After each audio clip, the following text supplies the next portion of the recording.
Buenas tardes Venezuela, buenas tardes Criptoverso y en particular un fraterno saludo a los compatriotas de la parroquia San Agustín, nuestros anfitriones habituales en este día de hoy, viernes 17 de abril del año 2026, con su estación cultural Alameda 100.3 FM, en la 75ª edición de nuestro programa Hablemos de Criptos y algo más, presentado por En los Controles, Carlos Fajardo, en la dirección de la estación, Javier Madrid, @ el Javi de la Salsa, mi wingmate, el economista Stanley Brito, y que les habla el criptoentusiasta Humberto Quevedo. Nuestros contactos en X, @radareconómico2, @hquevedo46 y @criptolanb, criptolan con Y, en Instagram, criptolan, @criptolan.bzla. También tenemos nuestro canal en inglés en criptolan, @criptolan.en.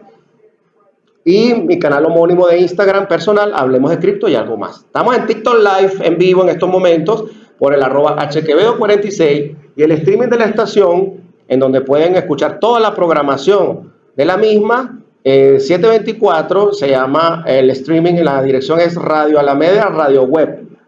Radio Alameda Radio Web. El teléfono de cabina, no sé si está funcionando, el 0212-716-5934 para sus comentarios, preguntas, sugerencias, etcétera. Quejas, reclamos también. También estamos en YouTube, en nuestro canal Hablemos de Cripto y algo más, canal homónimo, donde lo invitamos a suscribirse y pulsar las campanitas de notificaciones. Por supuesto, ese programa en YouTube, ahorita en diferido, lo pueden ver allí, grabado, editado, para su comodidad en cualquier momento.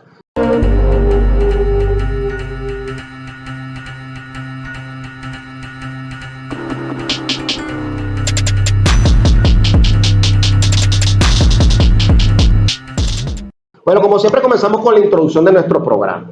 Nosotros acá, el programa Hablemos de Cripto y algo más, que ya tiene algunos años, obviamente, no con la consistencia que nos gustaría, debemos excusarnos regularmente porque, bueno, nuestras obligaciones, nuestros compromisos laborales, etcétera, a veces nos impiden tener la regularidad que nos gustaría.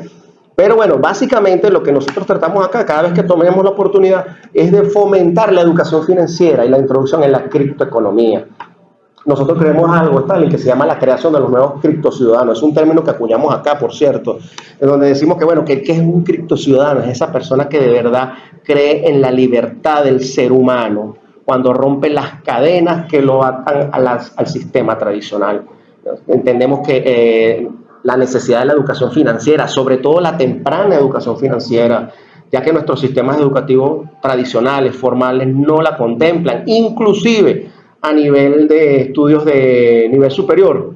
Las escuelas de economía inclusive no enseñan educación financiera para que las personas de su propia economía puedan llevarla de una manera organizada, ordenada, y evitar las dificultades que normalmente tiene la población. La mayoría de la población presenta problemas financieros en casi toda la etapa de su vida. Entonces eso en parte se debe a la falta de educación financiera.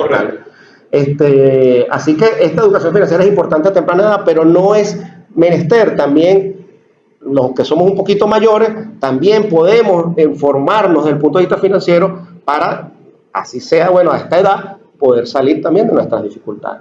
Entonces aquí creemos que vamos a hablar mucho de la criptomoneda, de las criptoactivos, de la tecnología blockchain, de aplicaciones derivadas, de finanzas descentralizadas, que es un tema que nos apasiona, tokenización de activos, que es una cosa que ya últimamente está muy en boga, tokenización de los que llaman real world assets o tokenización de activos del mundo real. En unos años estuvimos hablando de los NFTs, que todavía tienen sus aplicaciones, etcétera. Pero sobre todo acá nos encargamos de desenmascarar la trampa del dinero fiat.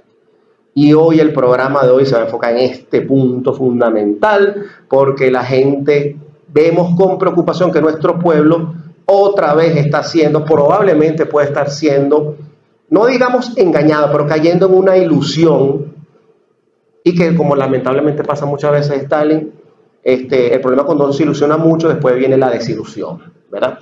Entonces, bueno, nosotros estamos aquí por eso. ¿Y sabes qué herramienta usamos mucho para cuando entramos en este punto? El conocimiento, el estudio de la historia. Para nosotros la historia es fundamental, el conocimiento de la historia.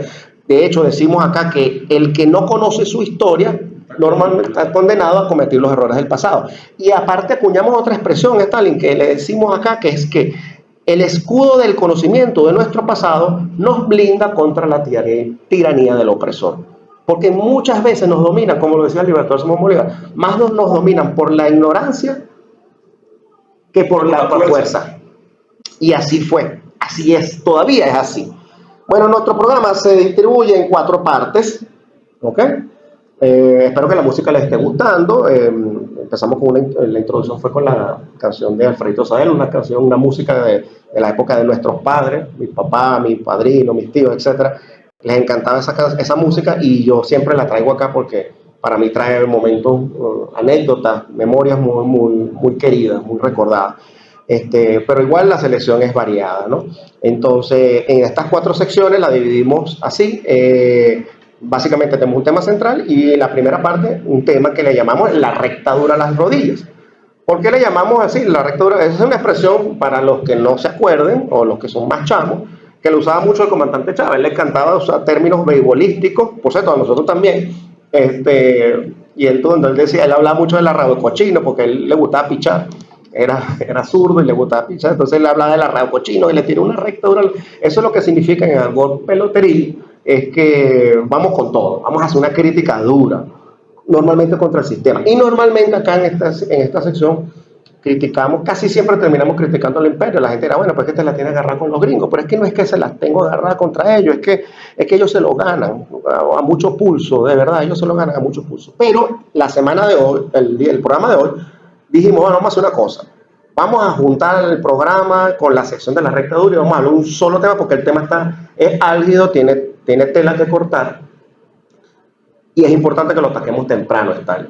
Y le dijimos entonces, analizamos acá entre Stalin, Elida, que me ayuda mucho, la gente en la oficina, oye, ¿qué título le ponemos a esto? Y pusimos el siguiente título en el post que está en Instagram, por cierto, lo pueden ver.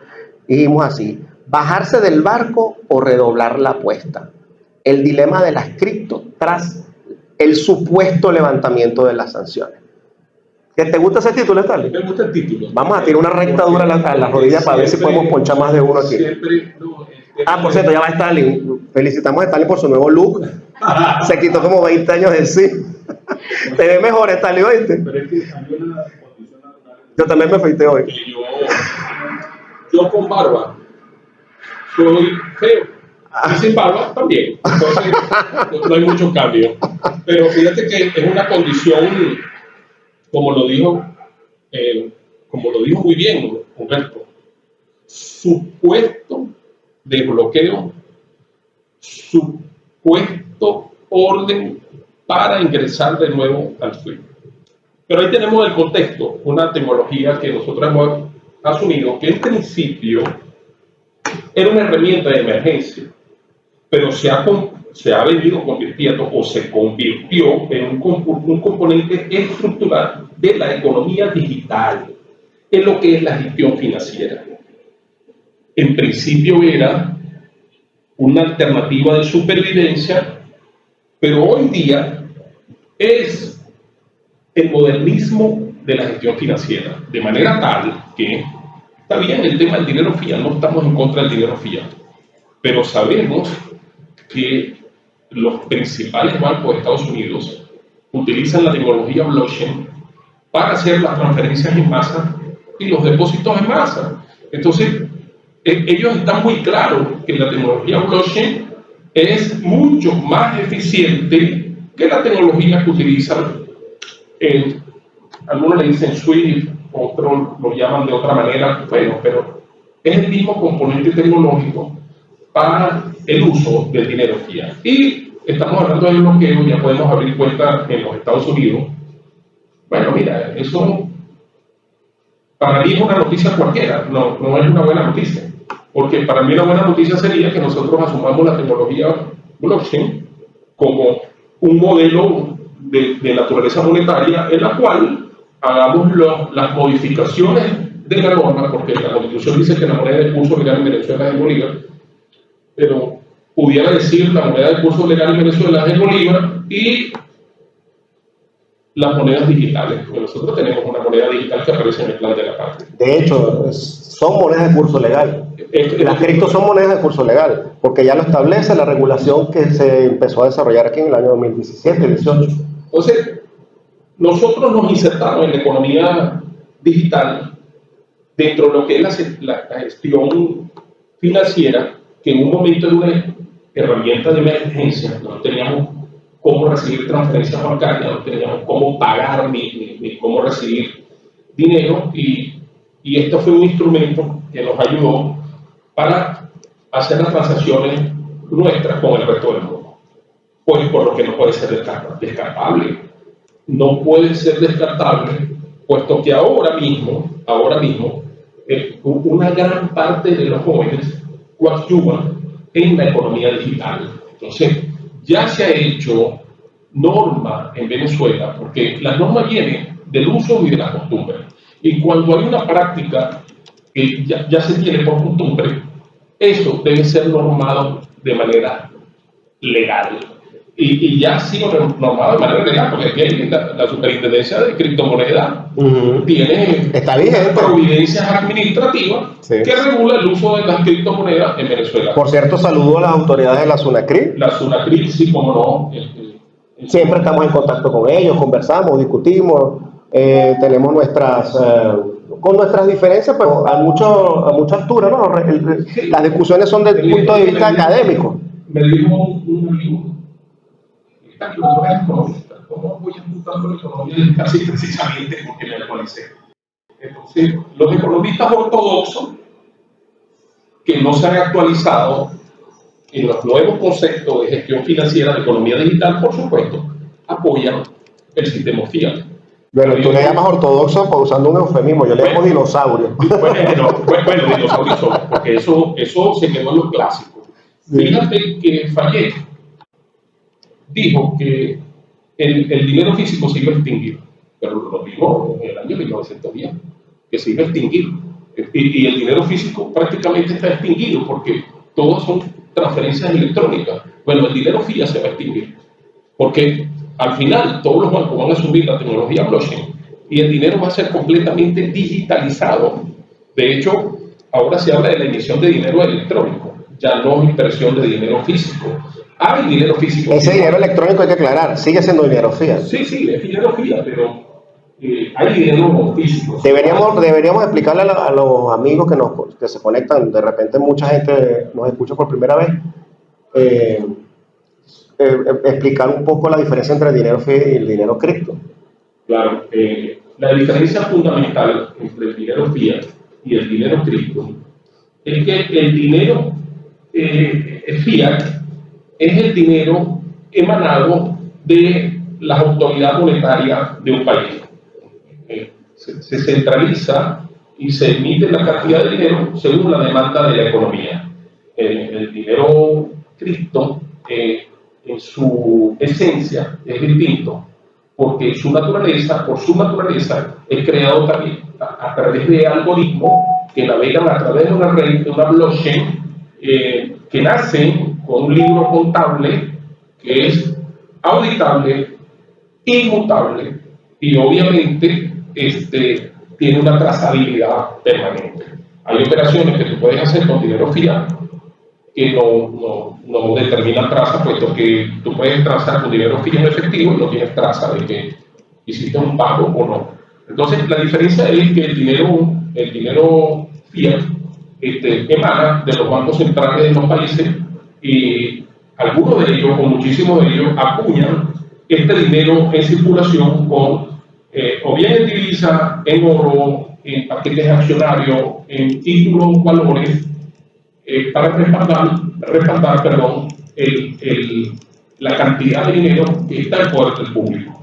En el tema de la blockchain, en lo que es la tecnología blockchain o el dinero cripto, tiene otros orígenes, como se lo expliqué, en muchos casos. Y la naturaleza descentralizada es importante. La naturaleza descentralizada, claro, precisamente lo que nosotros llamamos Banco Central de Venezuela. El dinero fiat es exageradamente centralizado. Claro. Y el dinero cripto, no que sea exageradamente descentralizado, porque el cripto es centralizado, tú lo sabes, sí. Pero en su naturaleza es descentralizada. Sí, la naturaleza esencial de las criptos es descentralizada, aunque hay proyectos, lo hemos explicado acá, proyectos centralizados como el Petro, por ejemplo, que es una criptomoneda soberana, y la tokenización de activos. Normalmente se habla de criptomonedas también, tipo token, que también normalmente son centralizados, más eso no significa que el contexto general de todas las criptos sea centralizado, No, todo lo contrario. Pero hay democratización en el uso de estos tokens por la tecnología blockchain. Por la tecnología. Es correcto. Bueno, vamos a un pequeño corte porque ya se nos está haciendo largo el primer trecho. Al regreso vamos a seguir con este tema. Perdón, viene el himno. Bueno, después del himno, la canción y empezamos. Estamos de regreso en su programa Hablemos de Cripto y algo más por Alameda 100.3 FM, Radio Cultural de San Agustín. Bueno, Stalin, entonces ahora sí, como ya terminamos la sesión de la rectora en la rodilla, pero está todo junto hoy, vamos a continuar con este tema de bajarse del barco o redoblar la apuesta. Estamos hablando, por supuesto, desde el punto de vista cripto, pero en cuanto a qué, en cuanto a la adopción, a las regulaciones que el Estado, porque vamos a estar claros en algo, Stalin. Quien adopta es el pueblo. Sí, cómo no. El pueblo es el que adopta o no adopta una cuestión. Por ejemplo, adoptamos la costumbre de irnos en Semana Santa para la playa. Eso es una adopción que hizo. Ahora, eso fue un decreto, una vaina. No. Ahora, ¿qué hace el Estado? Bueno, vamos a regular. Bueno, en Semana Santa no hay que ir para la playa. Bueno, vamos a darle 2 días de vacaciones en los trabajos obligatorios. Vamos a poner alcabala para que la gente no se vaya matando. Pila con el control de bebidas alcohólicas y la vaina. ¿Entiendes? Ese es el Estado regulador. Es correcto. Ese es el Estado regulador. Que por cierto, nosotros nos la pasamos diciendo, ¿verdad, Elida? En los posts que hacemos por ahí, sigan la cuenta de Criptoland en Instagram, nosotros colocamos ahí siempre información actualizada al día, tanto en español como en inglés, tenemos las 2 cuentas.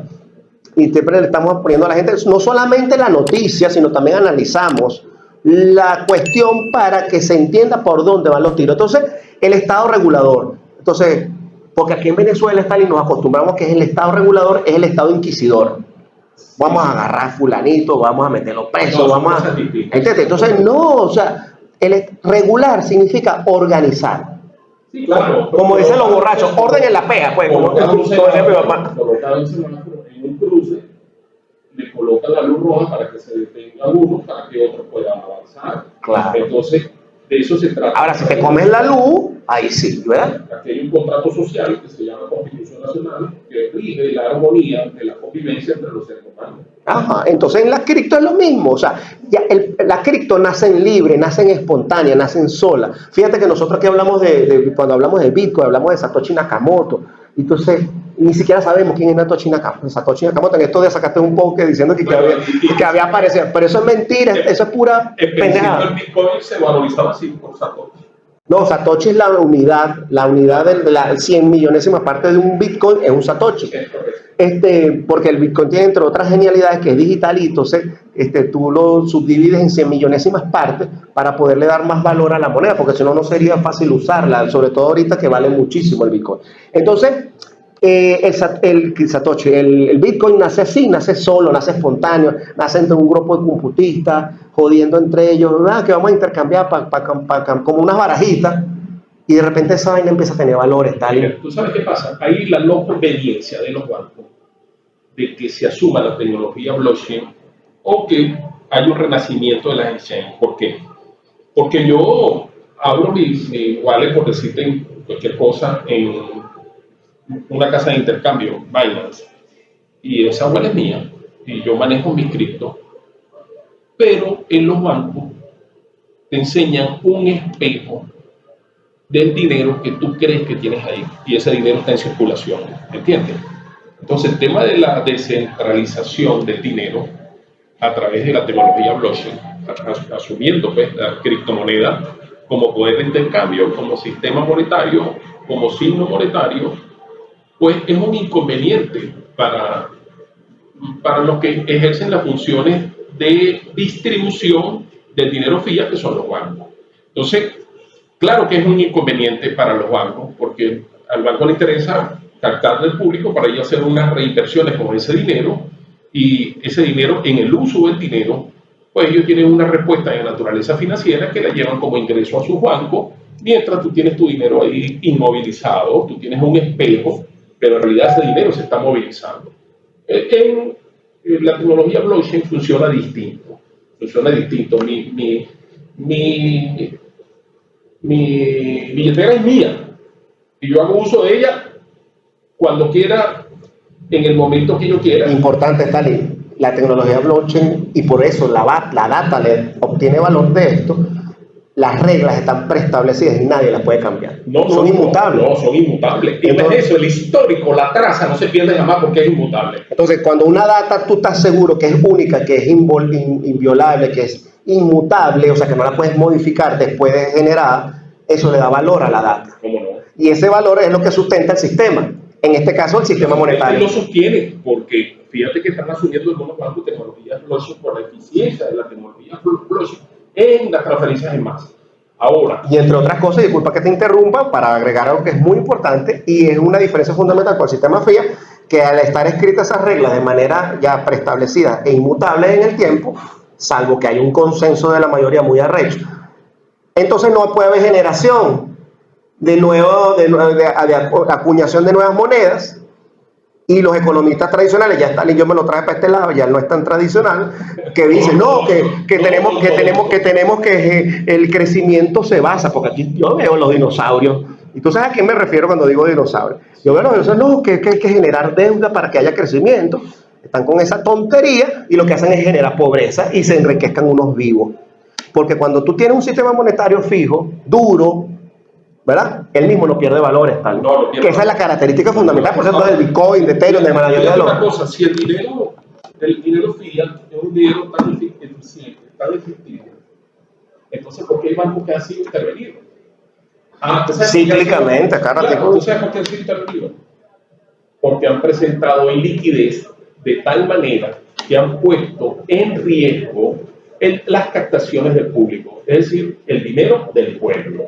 Entonces, después que interviene en un banco, solo le reconocen una cuota parte de ese dinero a quien tiene sus ahorros en ese banco. Pero ese banco ha sido intervenido. ¿Tú sabes por qué? Porque han hecho uso del dinero, lo han llevado al mercado secundario, se han enriquecido con ese dinero y después el banco se presenta con unos rasgos de iliquidez que conlleva a una intervención del Estado. Ojo, intervención del Estado porque así lo establece la norma. No estamos hablando de que se va a apoderar el Estado de un banco porque lo necesita, no, sino que hay una intervención porque así lo determina la norma, porque tú estás líquido, porque tú te robaste el dinero del pueblo, quien creyó en ti y colocó ese dinero allí. Eso no pasa con el dinero cripto, porque yo agarro mi cripto y las transfiero para donde yo quiera. Ahora, no tienes control sobre las cripto, no tienes control, claro que tienes control, claro, porque yo puedo en una billetera ver el histórico, el balance de mi billetera y ahí ve cuánto ingresó, cuánto egresó y cuánto es el saldo, por siempre y para siempre. Entonces yo tengo un banco, yo guardo mi expediente 5 años, tal vez 10, y ya de ahí lo borré y lo que yo hice con el dinero se perdió porque estoy obligado a eso. Yo puedo ver por 20 años el histórico de una wallet. Entonces, como es más eficiente, es inmutable y auditable, también le venden, las grandes corporaciones financieras le venden a los estados de que las criptomonedas no son auditables. Pues sí son auditables de tal manera que jamás se pierde la traza, jamás. Tú no puedes borrar de allí un egreso, ni puedes borrar de allí un ingreso dentro de una wallet. Exacto. Entonces, fíjate, volviendo al punto sobre si nos bajamos del barco, redoblamos la apuesta, etcétera. Claro, esto es un tema que tiene mucha tela que cortar, como ya dijimos al principio. Venezuela es uno de los países que tiene más adopción cripto a nivel mundial. Primer punto, ¿no? Y eso no es de ahorita, tiene rato.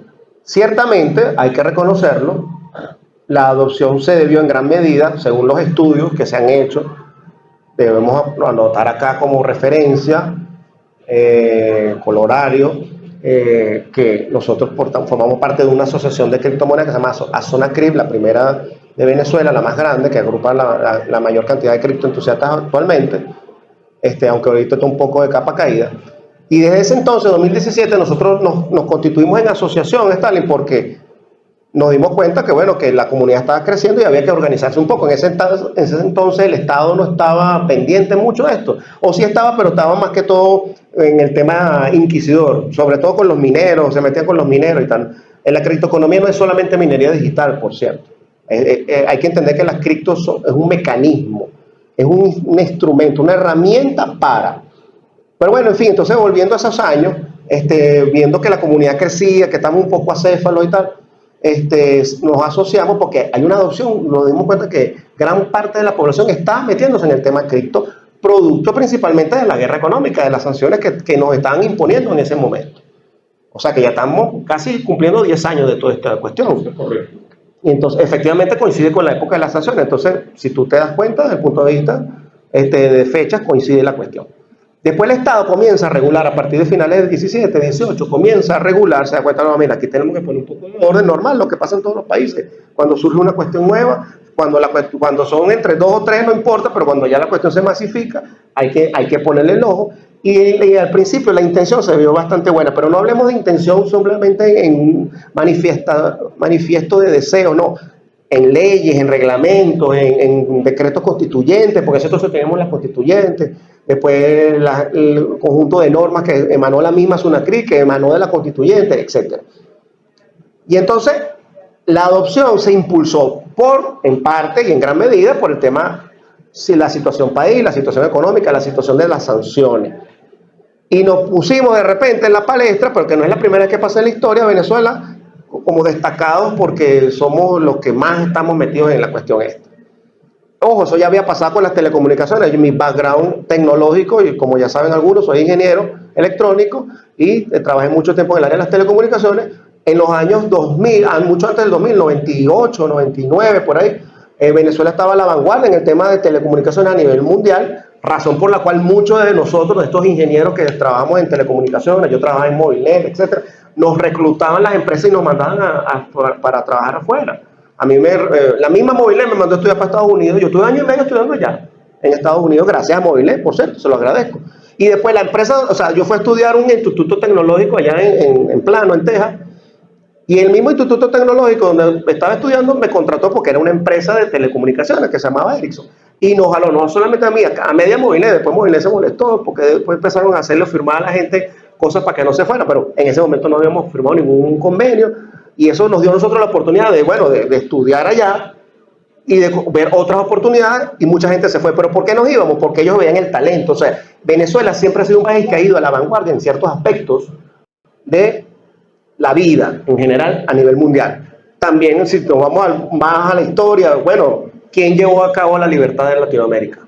Venezuela. Entonces, no es casualidad, debe haber algo allí con nosotros. Pero el punto es Pero fíjate que hay algo allí, hermano, que George Washington, a quien se le implica la libertad de Estados Unidos, sacó a los ingleses de los Estados Unidos, se cortó el cabello y se lo mandó al libertador Simón Bolívar con una nota: del libertador del norte para el libertador del sur.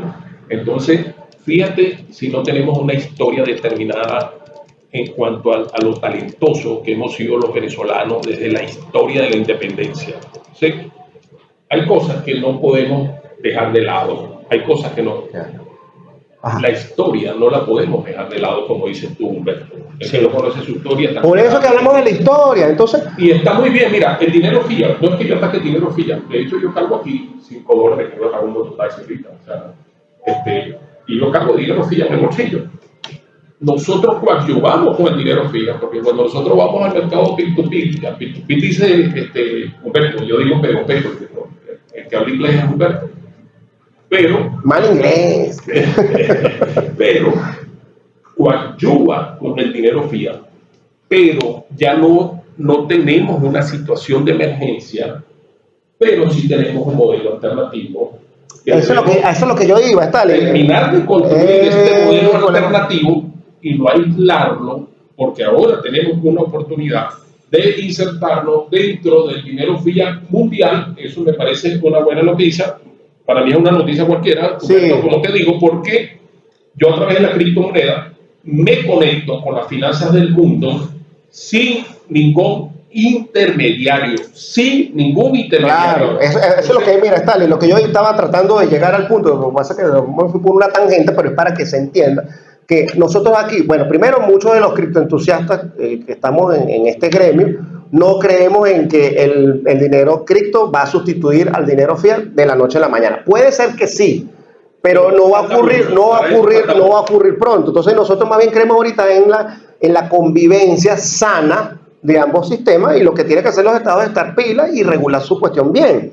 Entonces, dado que va a existir esta convivencia, porque ni uno se va a sobreponer sobre el otro, o sea, ni el fiat sobre el cripto, ni la cripto sobre el fiat, ¿verdad? Y van a seguir existiendo las criptos, porque aunque el Estado se haga la vista gorda, van a seguir habiendo usabilidad, porque aquí hubo usabilidad de adopción cripto antes de que existiera Sunacri, durante la Sunacri, después de este periodo gris de la Sunacri, donde no tenemos prácticamente una operatividad. No vamos a decir que no existe, porque de hecho estamos saludando a las autoridades que tenemos allí, que lamentablemente, y lo digo no como una crítica para ellos, yo se lo digo, que yo entiendo a veces que deben estar atados de manos porque no tienen los recursos para poder... Sin embargo, creo que emitieron 2 licencias este año. Bueno, pero eso no es suficiente, hermano. Aquí hay que regular muchas cosas. Mira, nosotros estamos retrasados. Yo que soy profesor en la universidad del área de tokenización de activos, por ejemplo. Es más, el amigo de la Sunacri estuvo en una clase mía, yo le estaba dando clase, y estamos hablando de la tokenización en la Santa María, hemos dado clases en la Católica, alcaldías, etc. Esa es la materia que yo doy. Y en esa materia, una de las cosas que la gente piensa, ay, pues podemos tokenizar Venezuela. Y dice, coño, mira, lamentablemente la regulación venezolana no te lo permite. Teniendo la posibilidad, teniendo el instrumento allí, ¿verdad? No lo podemos usar porque no hemos hecho la regulación correcta. Afortunadamente, las criptos tienen una ventaja. Como decimos nosotros en la zona CRI, si a nosotros nos cierran las puertas, nos metemos por la ventana. Y ahorita podemos hablar de qué significa eso. Entonces, a lo que voy es que aquí hubo usabilidad antes, durante y después. Además de los 100, como decíamos cuando estaba el himno o Stalin, de los casi 200 países que hay en el mundo, habrá sancionado 10, Venezuela, Irán, China, Venezuela, Irán, Cuba, Rusia, etcétera, Corea. Pero el resto de los países no están sancionados, y en todos los países también hay adopción cripto. Entonces Venezuela está en el tope, pero no es el único que tiene alta usabilidad. Estados Unidos tiene una adopción como la nuestra. No, y en Europa, o mayor. Como el CDC, el USDC tiene una usabilidad increíble. Claro, entonces, si en esos países que no hay sanciones, están pendientes de las criptos, están regulando y están pilas y la gente está adoptando, ¿por qué nosotros no nos vamos a bajar del barco? Porque como dice el título, no vamos a bajar del barco, ¿por qué? No entiendo por qué. Porque ahora somos muy amigos de los gringos y vamos a confiar en los gringos. No, o sea, primero, ¿son confiables los gringos? Primero y principal. Ese es el problema, hermano. Ni siquiera es un tema de confianza. Es que no es un tema de confianza. Si es un tema de confianza. O como decía el Che que está ahí, nosotros no tenemos que esperar nada de nadie, sino de nosotros mismos. Y a los gringos ni tantito así. Bueno, pero te digo algo. Yo, desde mi punto de vista, considero que no es ni siquiera un tema de confianza. Yo tengo confianza en un sistema blockchain en la cual yo puedo conectarme financieramente con el resto del mundo sin ningún tipo de intermediario y bajo mi control como Estado. Creo en eso. Bueno, si tengo la posibilidad de alternar con un sistema paralelo al sistema fiat y yo puedo conectarme en el mundo con el sistema fiat, bueno, perfecto. Pero confío en ambos sistemas. Sí, puedo tener confianza en ambos sistemas, pero yo debo coadyuvar con un sistema que ya yo sé que en un momento determinado de la historia me sirvió como un modelo alternativo financiero para conectarme financieramente con el mundo. No lo puedo descartar porque no sabemos qué puede suceder en el futuro y me vuelvo a agarrar la tijera, ¡pah! Y me corten el cable del SWIFT y otra vez entonces me roba 2.000 millones por aquí, 3.000 millones por allá, 5.000. Mira, a Venezuela le robaron 1.200 millones de dólares en Inglaterra, en oro, por allá por Portugal también, es un dinero que teníamos por allá, en Alemania otra platica, en Estados Unidos ni hablar. Hubo gente, hermano, que le bloquearon dinero en Estados Unidos por ser venezolano. Sí. Entonces, no me genera confianza este sistema porque hay una historia que yo no estoy dispuesto a repetir. No estoy dispuesto a repetir eso. Que debo coadyuvar con este sistema para yo avanzar como modelo de naturaleza económica, está bien, pero yo debo seguir coadyuvando con el sistema blockchain, quien ya como experiencia tengo que puedo conectarme financieramente con el mundo, con el resto del mundo sin ningún intermediario. Perfecto. Bueno, ahora vamos a un corte, Stalin, y al regreso seguimos con este interesante tema. Estamos de regreso en su programa Hablemos de Cripto y algo más, por Alameda 100.3 FM, Radio de San Agustín. Bueno, nuestro amigo Stalin se tuvo que ir ahorita, lamentablemente, porque por compromisos laborales. Por eso les digo que este programa a veces nos cuesta, ¿no? Nos cuesta llevarlo a cabo porque, bueno, somos personas que igualito estamos en el mundo empresarial, de los negocios, etcétera. Entonces a veces nos es complicado. Sin embargo, bueno, tratamos de hacerle el mejor esfuerzo posible, tratamos de llevarle el mejor material al respecto. Bueno, entonces estábamos hablando antes del corte sobre esta situación que se presenta, ¿no? De esa disyuntiva, digámoslo así, Elida, donde bueno, ahora como en teoría se van a levantar las sanciones, en teoría, bueno, por ahí salió una resolución de la OFAC donde se estaban dando unas licencias generales, pero fíjense ustedes la connotación de esto, se dan licencias generales para que ciertas entidades a nivel internacional puedan operar con bancos venezolanos. Ya el hecho de que una institución, un organismo extranjero se abrogue el derecho de dar licencia para que terceros hagan comercio entre ellos, es un indicativo de que estamos en un ambiente precisamente lo opuesto a libre, a la libertad, porque si creemos en la libertad económica, yo no tengo que estarle pidiendo un permiso a un tercer país, y más si estamos hablando de países, porque si tú me hablas de una persona, bueno, yo soy una persona natural o una empresa aquí en Venezuela que quiero abrir un banco o un exchange de criptomonedas, bueno, está bien, yo tengo que pedir un permiso porque estoy bajo la jurisdicción de este territorio, del país Venezuela, y entonces necesito obtener una licencia. O si quiero montar una licorería, tengo que pedir permiso para expendio de licores. Pero ¿cómo así que los países tienen que pedirle permiso a la OFAC o la OFAC tiene que emitir licencias para que los países comercien si nosotros no estamos bajo la jurisdicción de la OFAC ni de Estados Unidos? Entonces, bueno, esos son temas que nosotros tenemos que evaluar como civilización, como empresas, como países y como colectividad en general, porque eso no cumple con lo que sería ¿cómo se dice? El marco del derecho internacional, básicamente. Esa sería la expresión correcta.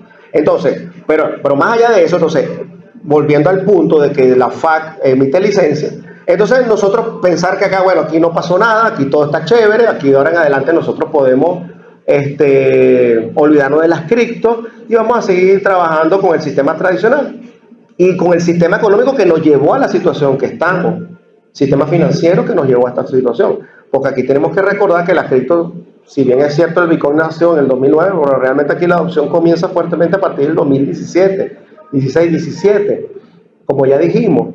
Entonces, ¿pero qué nos llevó a esta situación? No fueron las cripto, más bien las cripto fueron un mecanismo para sortear las dificultades. Entonces, esas son cosas que tenemos que evaluarnos porque, a ver, como ya lo dijo Stalin en el corto, o sea, si no lo hicieron al principio, ¿qué evita que no lo puedan hacer más adelante? Eso por un lado, no este país cualquiera. Adicionalmente, está comprobado la versatilidad, la potencia que tiene desde el punto de vista de herramientas, de elementos de seguridad, de trazabilidad, de transparencia, de facilidad de conexión también, porque, a ver, hace unos 20 años o algo así, la cantidad de población venezolana que no estaba bancarizada superaba un porcentaje, creo que superaba el 10%. Toda esa gente que no está bancarizada en un país, ¿cómo hace, verdad, para inmiscuirse en el proceso económico si no tiene la facilidad, porque el sistema bancario pone barreras? Entonces, tiene la posibilidad de la criptoeconomía. Entonces, si te das cuenta, y si está regulado mucho mejor, porque entonces así puedes hacer que tu actividad se enmarque de una manera ordenada, de una manera organizada, evitando, por supuesto, tratando de evitar al máximo todos los temas que tienen que ver con el auge de la proliferación de delitos a través de este mismo sistema que se ha usado para cometer delitos, como eso siempre puede ocurrir, eso es inevitable, ya que aquí el live el tiempo para extenderle, hay que darle una cosita aquí, ya lo estamos extendiendo.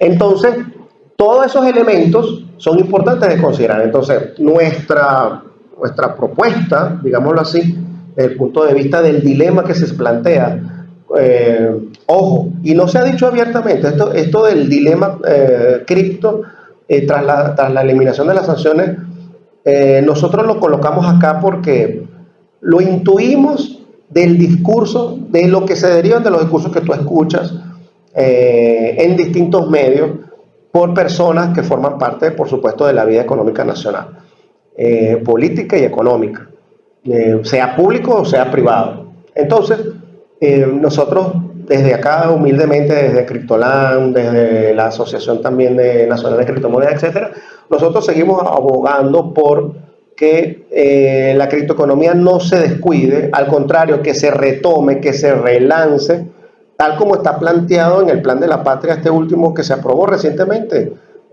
tras el comienzo del nuevo periodo presidencial, que está vigente. Aquí lo que hubo simplemente fue una falta que no es ni temporal ni absoluta, es una falta forzosa, creo que así dictaminó el Tribunal Supremo de Justicia. Entonces es una condición nueva, sui generis, y esta condición sui generis permite, si te pones a ver desde el punto de vista constitucional, jurídico, continuidad constitucional, continuidad legal del Estado de Derecho venezolano, cubierto o regido por las normas actuales, la Constitución de la República Bolivariana de Venezuela y el gobierno que está establecido.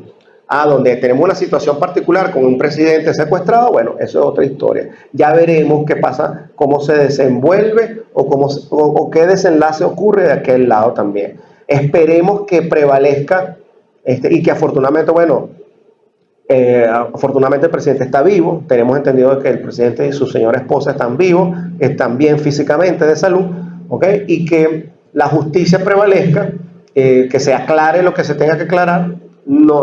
Aunque esa jurisdicción no sea la correspondiente, ¿verdad? La que debería estar dilucidando este tipo de cosas, ni siquiera, y mucho menos la forma como se llevó a cabo, pero mientras tanto el país, Venezuela, que tiene que seguir adelante, ¿verdad? Tenemos que seguir tratando de salir de las dificultades, dentro de este marco jurídico que tenemos y dentro de ese plan estratégico ya previamente diseñado.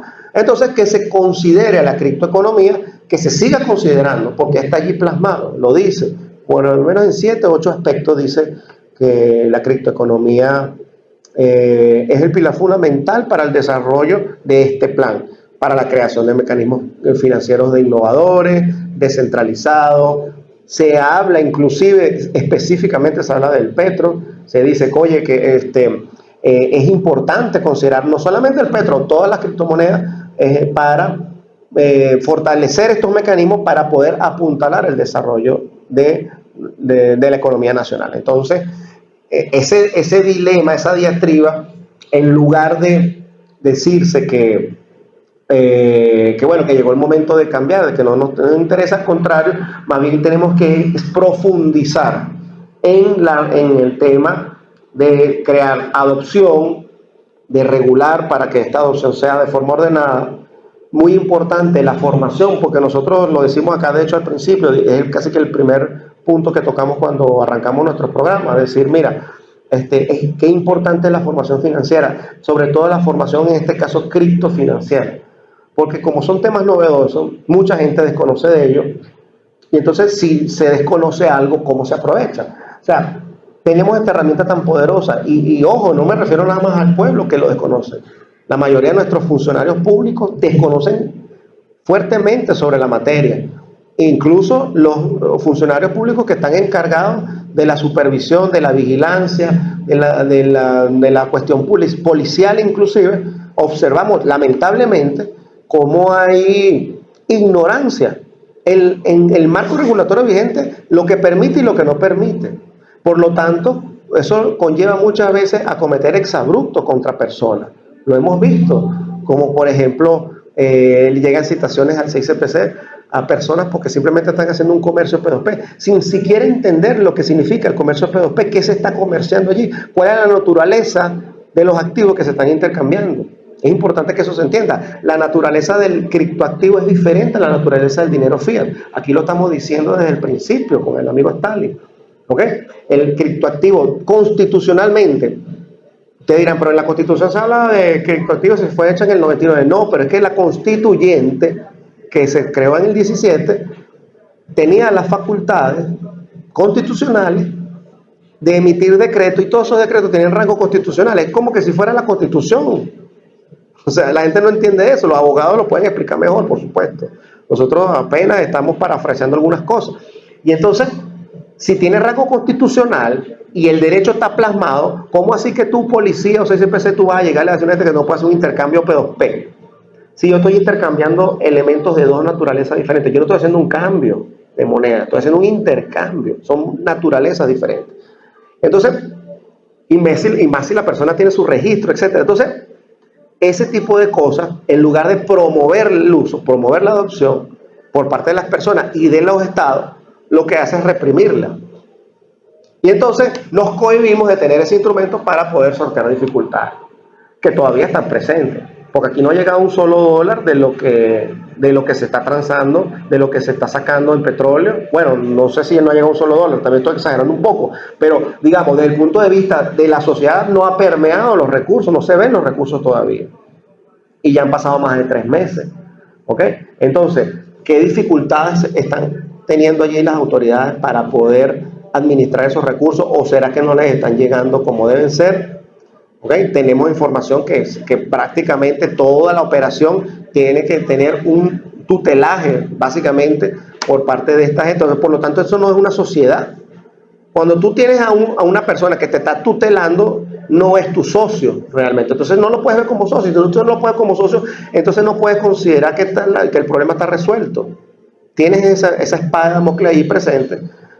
Afortunadamente, no está costando vidas de Venezuela. Bueno, sí cuesta, porque en la medida que la economía no se desarrolla, en la medida que los servicios públicos no funcionan, que los hospitales no sirven, igual se nos muere gente. Aquí todos sufrimos eso durante esos años. Todos, hasta yo mismo, mi padre, yo pienso que prácticamente falleció porque lamentablemente en la época esa que estaba fuerte la pandemia, él era una paciente de diálisis. Las máquinas de diálisis estaban contaminadas porque no había repuesto. Y no solamente él, casi toda la sala donde él se hacía la diálisis, todos murieron por la misma bacteria. ¿Y producto de qué? De que no había repuesto. ¿Y por qué no había repuesto? Porque no se podían comprar. Y fíjate, la gente los norteamericanos son tan desalmados, porque tienen que ser desalmados. Cuando ellos tiraron los bombazos, una de las bombas cayeron en unos equipos para hacer diálisis, por ejemplo. Que no les importa. Es porque si mataron unas niñas en Irán, ¿ok? Al comienzo de este conflicto también inútil, porque fue un conflicto inútil, porque realmente Irán no representaba ningún, y lo dicen los mismos opinadores norteamericanos que uno ve, yo lo veo directamente a los norteamericanos para qué es lo que están pensando, para qué es lo que dicen. Y ellos mismos están diciendo, mira, es que no necesitamos atacar a Irán porque Irán no tiene nada que nos amenace realmente. Lo que pasa es que Israel, ¿verdad?, obliga, lleva, aduce a que los norteamericanos cometan esta acción. Bueno, lo dijo Marco Rubio en vivo y directo. Él dijo, bueno, es que tuvimos que atacarlos a ellos porque es que ya sabíamos que Israel lo iba a atacar, y si Israel lo atacaba, entonces la represalia iba contra nosotros, entonces tuvimos que hacer un ataque preventivo. O sea que tú estás diciendo que tu aliado iba a hacer algo sin consentimiento tuyo, supuestamente. Entonces tú preventivamente ya tú fuiste y lo atacaste. O sea, por favor, lo están viendo la cara de estúpido. ¿Ves? Y entonces, así, con esa justificación, van a una guerra y matan el primer día a 180 niñas, no sé cuántas niñas, pobrecitas. Y todavía yo escucho gente que de pana, parece que deben estar, para mí deben estar locos, diciendo, no, bueno, es que eran las hijas de unos dictadores. No, chamo, o sea, que se mueran uno, o sea, tú no puedes estar de acuerdo con nada de esto que está pasando, uno puede estar de acuerdo. Y más bien lo que está haciendo el pueblo iraní hay que aplaudirlo porque se están defendiendo con dignidad y valentía. Pero, ojo, yo reconozco que lo que está pasando aquí también hay que tener mucha valentía y mucha dignidad también, porque no es fácil tampoco sacrificar un pueblo. Allá ellos, bueno, tienen su filosofía de vida, su cultura, Pero aquí, bueno, la cultura, nosotros es una cultura de vida, no estamos acostumbrados como nación. Si bien es cierto que aquí se habla de la independencia, de que en la época de Simón Bolívar la mitad de la población falleció y todo aquello, pero eso fue hace 200 años. La mayoría de nosotros, o sea, bueno, por lo menos mis ancestros no son directamente de esos que vienen de la independencia, porque mis ancestros vienen de Europa realmente. La mayoría de nosotros, o sea, ¿cuántas generaciones tenemos realmente nosotros en Venezuela? Por lo menos la familia de la mayoría de nosotros.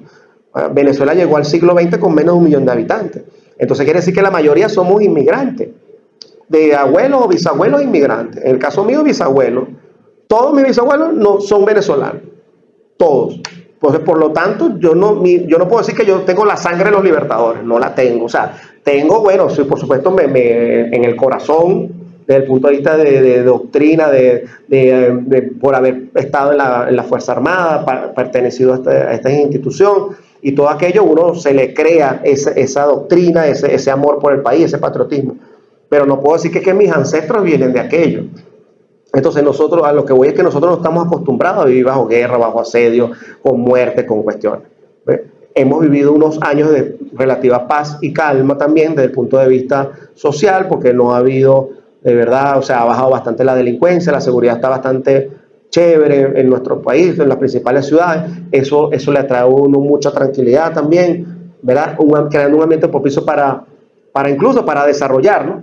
Entonces, echar para atrás todo eso no era lo mejor, pues. Entonces, de ese punto de vista, creo que la decisión, y le doy las gracias a quien sea que haya tenido que ver, si fue Dios o lo que sea, para que las cosas que están pasando en Venezuela, porque lamentablemente hay que entenderlo así, tenemos un monstruo, porque son unos monstruos, esos norteamericanos, lamentablemente, ¿verdad?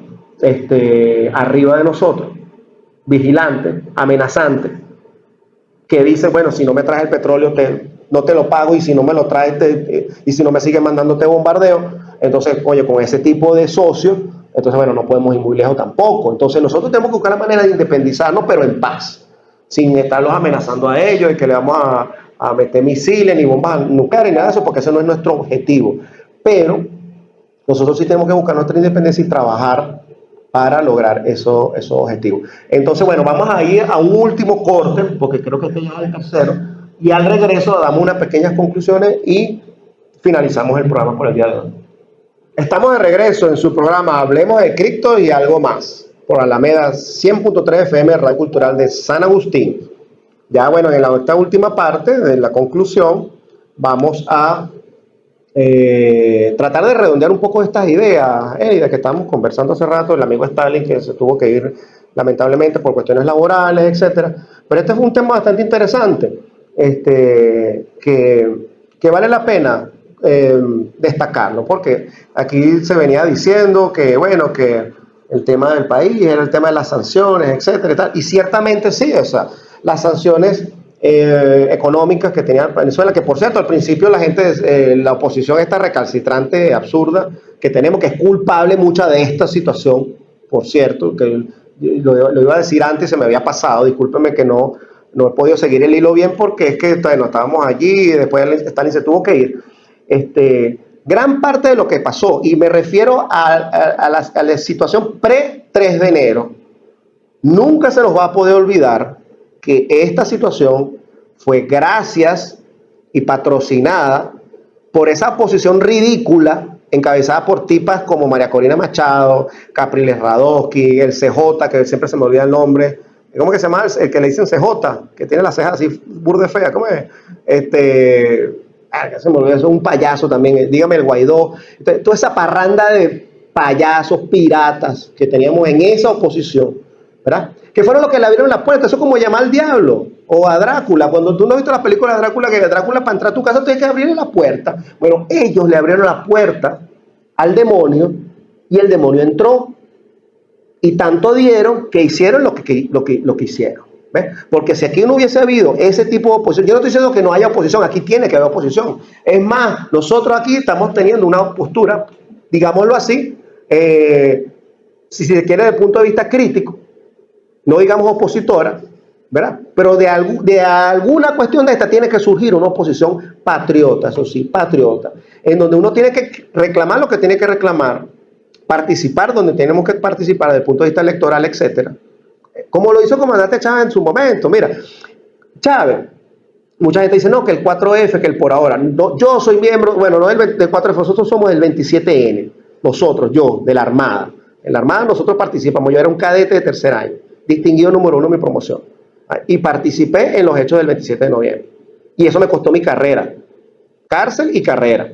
Afortunadamente salí rápido, tuve la oportunidad de estudiar, prepararme, y después me fui a trabajar y a vivir por ahí. Y aprendí experiencias, etcétera. Excelente. Pero lo genial del comandante Chávez no fue el por ahora.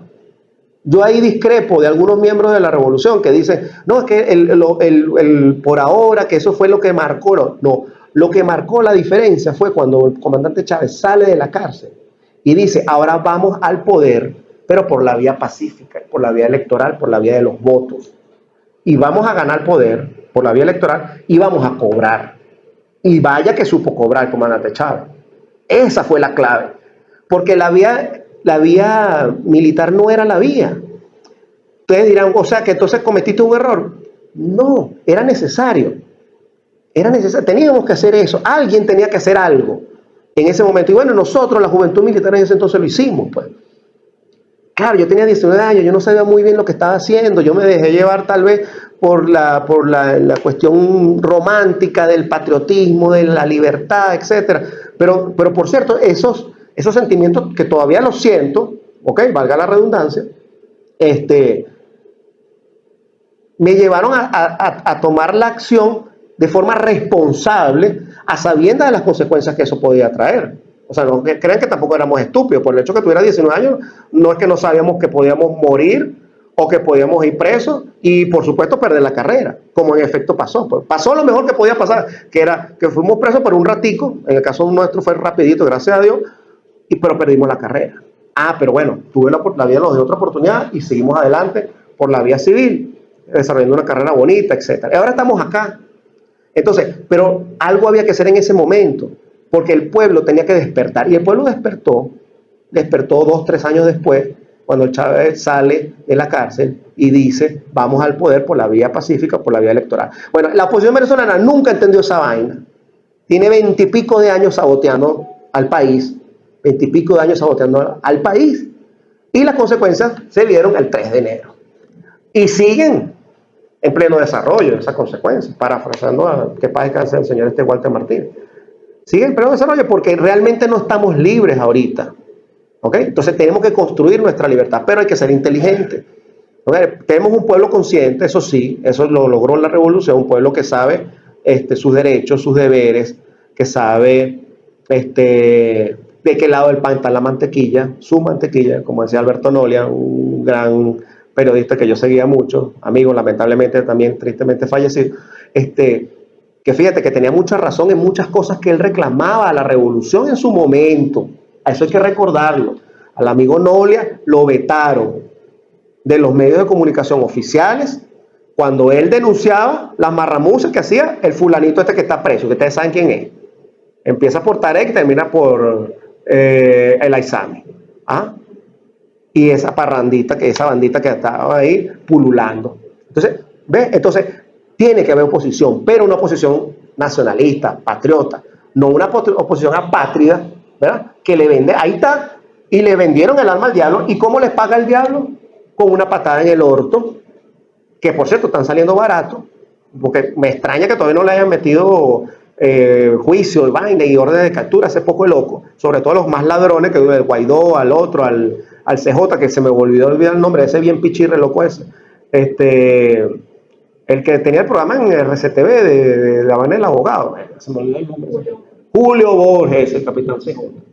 ¿Entiendes? Ese ser es maligno, ¿viste? Ese fue uno de los que más daño le hizo a Venezuela, porque ese era el que estaba afuera promoviendo las sanciones, la rata esa. ¿Me explico? Entonces, no, tiene que haber una oposición, señores, y el chavismo lo tiene que entender también. Tiene que tener una posición democrática, ¿verdad? Puede ser revolucionario o no, pero tiene que ser democrática, ¿verdad? Es más, puede haber una oposición revolucionaria a la revolución, ¿por qué no? ¿Quién ha dicho que tiene que ser un solo partido? Es más, el mismo chavismo tiene el PSUV, el Somos, el otro. ¿Cuál es el problema? Es más, no tiene que ser oposición por oponerse a todo. Puede simplemente, mira, en este aspecto no estoy de acuerdo contigo. Yo puedo estar de acuerdo en todo lo demás, pero en esto no estoy de acuerdo. ¿Me explico? Entonces, en cuanto a este aspecto, nosotros vemos con preocupación que no estamos de acuerdo es en cómo se está implementando, no en lo que está escrito, porque lo que está escrito está chévere. Como lo dijimos, en el plan de la patria está clarito, la constituyente hizo su trabajo, solo hace falta que se reactive, ¿verdad? Que se reactive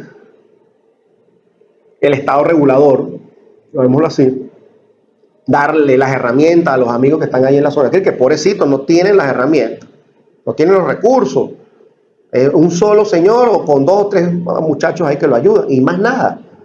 Y no solamente es para dar licencia de exchange, como decía Stalin, no, hay que hacer regulación sobre la parte de las finanzas descentralizadas, porque necesitamos un sistema financiero descentralizado, Elida, porque si no, lo que yo mismo estoy sufriendo con el tema del proyecto que yo tengo, no lo puedo financiar porque no hay financiamiento. ¿Y por qué no hay financiamiento? Porque el encaje legal está en no sé cuántos por ciento, 70 y pico por ciento. ¿Y por qué está en 70 y pico por ciento? Porque si tú abres el sistema financiero, como estamos sancionados, básicamente el sistema monetario perdió la base, que es la confianza, que no es lo que pasa con las cripto, como por ejemplo el Bitcoin o el Ethereum, o las principales, o el USDT, si se quiere, aunque es una criptomoneda centralizada, pero la gente confía en ese token, porque el USDT es un token, lo que lo hemos dicho. Entonces, un sistema financiero, ¿verdad?, descentralizado, que nosotros fácilmente podemos regular, para que la gente pueda, por ejemplo, personas como yo, que tengo un proyecto, financiar mi proyecto con tokenización, por ejemplo. Y no tengo que estarle pidiendo al banco plata, no tengo que estar agarrando bolívares que después voy a tener que llevar al mercado monetario, cambiarlos por dólares, recaliento el sistema monetario, el sistema cambiario, y se va en la tasa para arriba y con la correspondiente devaluación que lleva consigo. ¿Me explico? Esa es la situación. Entonces, tenemos el mecanismo, ¿por qué no lo implementamos? ¿Cuál es el problema? ¿Cuál es el problema? El regulador puede establecer cuáles son las garantías, las certificaciones que hay que hacer, etcétera, etcétera, etcétera. Todas las reglas que haya que hacer se pongan allí. Es sencillo. Eso se hace en un mes. Porque ya la regulación existe, hay países que lo están haciendo. Pero lo bonito que tiene las cripto, como lo decíamos hace rato, Elia, no sé si lo vimos al aire o aquí en el corte, que los cripto tenemos un dicho que decimos que si a nosotros nos cierran la ventana, primero la puerta, nos metemos por la ventana, ¿verdad? Las criptos no tienen jurisdicción, así que si yo quisiera, yo puedo tokenizar, ¿verdad? Eso es un truco que le doy a la gente, pero en otra jurisdicción. ¿Cuál es el problema? Porque al final de cuentas, la jurisdicción a la cripto se la das tú mismo, o no tienes jurisdicción, como el Bitcoin, que no tiene jurisdicción. Porque ¿quién puede decir cuál es la jurisdicción de Bitcoin? ¿Qué país reguló el Bitcoin? No, los países lo que regulan es el uso de sus ciudadanos del Bitcoin. Cómo los ciudadanos del país X, por ejemplo Venezuela, pueden usar el Bitcoin. Y las criptomonedas, bueno, en general aquí se regulan no para una, sino en general para todas. Y ahí está el cúmulo de normas. Ahí tenemos un montón. En los próximos días, acuérdame, Elia, para traer el resumen que hicieron los amigos de CryptoJury, que es un cúmulo ahí bastante chévere, con toda la regulación venezolana en el ámbito de las cripto, que te genera un marco suficientemente ya sólido para tú poder hacer muchas cosas. Claro, falta el detalle, porque saquen las leyes, yo no soy abogado, repito, pero algo sí sé es que, bueno, que las leyes tienen una estructura jerárquica, ¿okay? Empezando por la Constitución, que es la base de todas las leyes en un país, y después vienen las leyes orgánicas, las leyes ordinarias, los reglamentos y todas esas cosas. ¿Ven? Entonces, nosotros tenemos, como decir, la Constitución y muchas leyes orgánicas ya establecidas para el tema cripto, pero falta el resto, leyes ordinarias, reglamentos, incluso si tenemos reglamentos, para muchas cosas tenemos reglamentos. Por ejemplo, el reglamento que regula el RISEC, que es el Registro Integral de Servicios Criptoactivos, eso existe. El reglamento para establecer casas de intercambio, por eso que Stalin hablaba de lo de las licencias, o para solicitar y para que te concedan una licencia de exchange, de criptomoneda. Y si no me equivoco, también el de emisión de criptomonedas, de token, ¿ok? O sea, sí hay un marco regulatorio ya que se puede usar. Entonces, no es cuestión de abandonar el barco, no, es redoblar la apuesta, creo que sería la respuesta del líder, ella que es el cerebro que está detrás de las posts que hacemos todos los días, podemos hasta hacer uno al respecto de después que el programa, como un resumen, pues la conclusión que tenemos nosotros, y Stalin me acompaña, es que vamos a redoblar la apuesta para podernos liberar, para que la próxima vez no nos agarren con los pantalones abajo otra vez. Y no me refiero al punto de vista militar, sino al punto de vista económico, porque es que todo se basa en la economía. Si nosotros estamos bien económicamente, créanme que ellos no hubiesen podido entrar tan fácil. ¿Okay? Si es que se puede decir que eso fue entrar fácil, ¿no? Obviamente no fue fácil para ellos tampoco. Pero digamos, como fue el desenlace, pues ese desenlace para mí triste, pues a mí me dolió mucho porque, como repito, uno viene del mundo militar también, entonces a uno le exacerba en el proceso de formación ese patriotismo que normalmente en el mundo civil aunque aquí ha cambiado un poco eso, porque la unión cívico-militar ha hecho que los civiles entiendan un poco cómo es ese sentimiento patrio que tiene el militar, ¿no? Que uno nunca deja de serlo. Eso tenía razón el comandante Chávez. El que es militar, así pases un día en un cuartel, es suficiente para que eso quede en tu cabeza, en tu alma grabado. Bueno, creo que ya llegamos al final del programa, Carlos. No queda más sino despedirnos por esta vez y esperarlos para que nos acompañen en una próxima oportunidad, Dios mediante que sea la semana que viene. Chao, hasta luego.